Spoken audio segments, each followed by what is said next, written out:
பேர் வந்து கிளம்பண்ட், கன்னியாகுமரி மாவட்டத்திலிருந்து வரேன் சார். கேள்வி என்னன்னா, வாஸ்து குறைவுள்ள வீட்டில் நேர்மறை ஆற்றல் நிறைய இருந்தாச்சுன்னா அந்த குறைபாடு பாதிக்குமான்னு. இல்லை நேர்மறை வாஸ்து குறைவுள்ள வீட்டில் நேர்மறை ஆற்றல் நமக்கு கூடுதலாக இருந்தாச்சுன்னா அந்த வாஸ்து பாதிப்பு இருக்குமான்னு. நேர்மறை ஆற்றல் நமக்கு சக்தி, நேர்மறை ஆற்றல் நம்மகிட்ட இருந்தாச்சுன்னா அந்த வாஸ்து குறைபாடு பாதிக்குமான்னு கேட்டேன். இல்லை எனக்கு விளங்கலை சார். சார், வாஸ்து குறைவுள்ள வீட்டில் நமக்கு அங்கே இருக்கக்கூடியவங்களுக்கு வந்து நேர்மறை ஆற்றல் அதிகமாக இருந்தாச்சுன்னா அந்த குறைபாடு பாதிக்குமான்னு கேட்டேன். ஓகே, நீங்கள் வீடு தப்பாக இருக்கு, நான் ரொம்ப பாசிட்டிவாக இருக்கேன், எனக்கு வந்து அது மாற்றத்தை கொடுக்குமான்ட்டு. ஆமாம் ஆமாம், அந்த பாதிப்பு இருக்குமான்னு கேட்டேன் சார். நான் அந்த கேள்வியை கொஞ்சம் மாற்றி கேட்டுக்கிறேன். பாதிப்பு கொடுக்குமா அப்படின்னா பாதிப்பு கொடுக்கும் சார், கொடுக்கும். ஆனால் அந்த பாதிப்பு தொடர்ந்து இருக்குமானா இருக்காது. உங்களோட எண்ணம் ஒரு மாற்றத்தை கொடுத்துரும் சார். ஃபார் எக்ஸாம்பிள், நல்ல கேள்வி ஐயா, நீங்கள் அப்புறம் 50 ரூபா வாங்கிக்கோங்க, சரிங்களா? ஃபென்டாஸ்டிக் கேள்வி. நான் பாசிட்டிவான ஆள், நான் தப்பான வீட்டில் இருக்கேன், எனக்கு வந்து அது எனக்கு பாதிப்பை கொடுக்குமானா பாதிப்பை கொடுக்கும், அதான் நான் சொன்னேன்.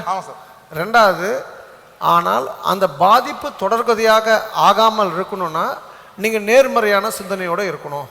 நேர்மறையான சிந்தனையோட தொடர்ந்து இருந்தீங்கன்னா அந்த பாதிப்பு தொடராதுன்றது என்னுடைய கருத்து சார். அப்போ இந்த இடத்துல சொக்கலிங்கத்தோட பர்சனல் இது 2003 தான் எனக்கு சொந்த வீடுன்றதே கிடச்சிது சார். 1996ன்னு சொன்னால் கூட 2001 தான் வாஸ்துன்ற ஒரு விஷயத்துக்குள்ளே ரொம்ப முழு மூச்சாக போனது. இன்ஃபேக்ட் 2005 வரைக்கும் வாஸ்து கிளாஸ்லாம் போயிருக்கேன் சார், நிறைய கிளாஸஸ் போயிருக்கேன். 2005 ரெண்டாவது வீடு வாங்குகிறேன் சார். முதல் வீடு தப்பு, ரெண்டாவது வீடு நல்ல வீடு. அந்த வீட்டுக்கு வந்ததுக்கப்புறம் 2008-09 என்னோட பூர்வீக வீடை இடித்து தரமாட்டமாக்குறேன் சார். 2009க்கு அப்புறம் நமக்கு பெரிய ஏறுமுகம். நடுவில் ஃபஸ்ட்டு வீடு வாங்கினது காரணம் என் குலதெய்வம் கோயிலுக்கு வந்து ஒரு எலக்ட்ரிஃபிகேஷன் லைட் ஃபெசிலிட்டிஸ்லாம் பண்ணி கொடுத்தேன்.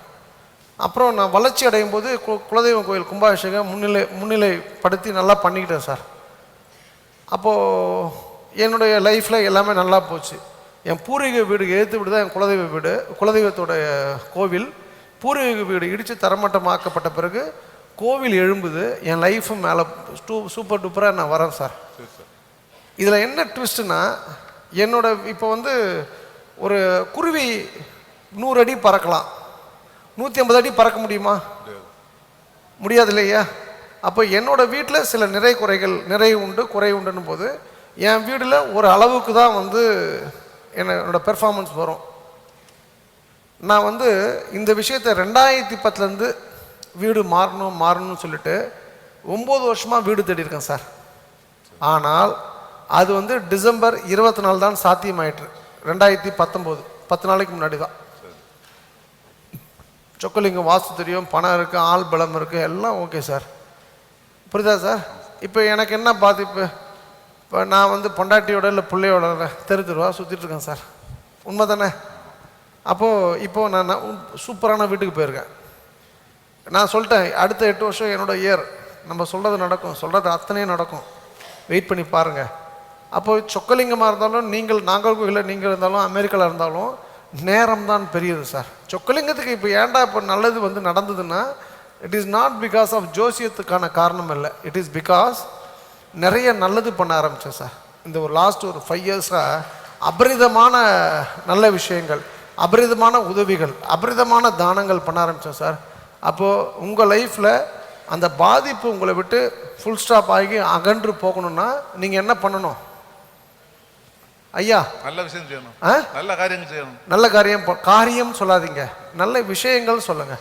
காரியம்ன்றது தவறான வார்த்தை சார். என்ன பண்ணலாம்?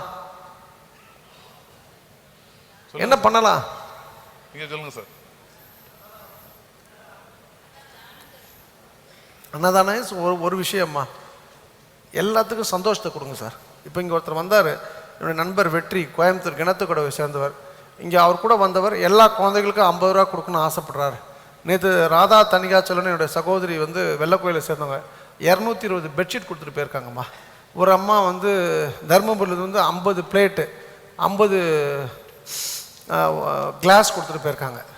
யாரோ ஒருத்தங்க முகம் தெரியாத பெண்மணி, நான் முறுக்கு எடுத்து வந்திருக்கேன், ஒருத்தங்க லட்டு திருப்பதி லட்டு எடுத்துருக்கேன், ஜாங்கிரி எடுத்து வந்திருக்கேன், எவ்வளோ விஷயங்கள்மா. நம்ம வந்து ஒருத்தன் பாராட்டணும்னு கூட அந்த அங்கீகரிப்புக்காக கூட நம்ம வாழக்கூடாது சார். நம்ம பண்ணுறது இதில் பண்ணுறது இதுக்கு தெரியக்கூடாது சார். என்னெல்லாம் உங்களுக்கு மனசு சரின்னு போடுதோ எல்லாத்துக்கும் பண்ணுங்க சார். கர்ணன் என்னன்னு சொல்லுவோம்? வள்ளல். கொடை வள்ளல். உங்கள் பேர் என்ன? எங்கள் பேர் கிளமண்ட்.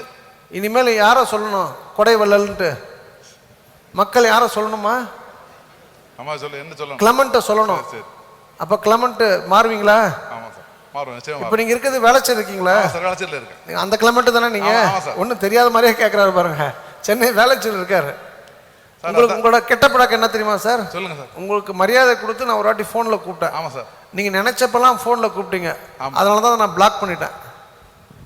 பிளாக் பண்ணல, ஃபோன் எடுக்க மாட்டேன் சார். நான் எனக்கு ஃபோன் பண்ணுறவங்க எனக்கு அனுமதி இல்லாமல் பண்ணக்கூடாது. மெசேஜ் அனுப்பிச்சு நான் கூப்பிடலாமான்னு கேட்கணும் சார். சரி, தெரியாது சார். நான் அதுக்கப்புறம் ஒரு வாட்டியாவது ஃபோன் எடுத்தேனா? இல்லை, நான் எடுக்க மாட்டேன் சார்.